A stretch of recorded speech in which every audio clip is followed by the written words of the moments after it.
اے انسان، تو اپنے پروردگار کی طرف پہنچنے تک خوب تکلیف اٹھاتا ہے، پھر تو اس سے جا ملے گا۔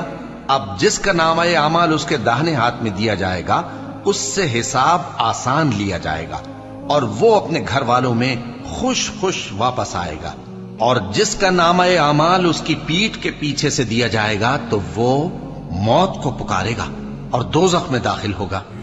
وہ اپنے اہل و عیال ہی میں مگن رہتا تھا، وہ تو خیال کرتا تھا کہ اللہ کی طرف لوٹ کر نہ جائے گا، کیوں نہیں؟ اس کا پروردگار تو اس کو دیکھ رہا تھا۔ سو میں شام کی سرخی کی قسم کھاتا ہوں اور رات کی، اور جن چیزوں کو وہ اکٹھا کر لیتی ہے ان کی، اور چاند کی جب وہ پورا ہو جائے، کہ تم لوگ درجہ بدرجہ ضرور چڑھو گے۔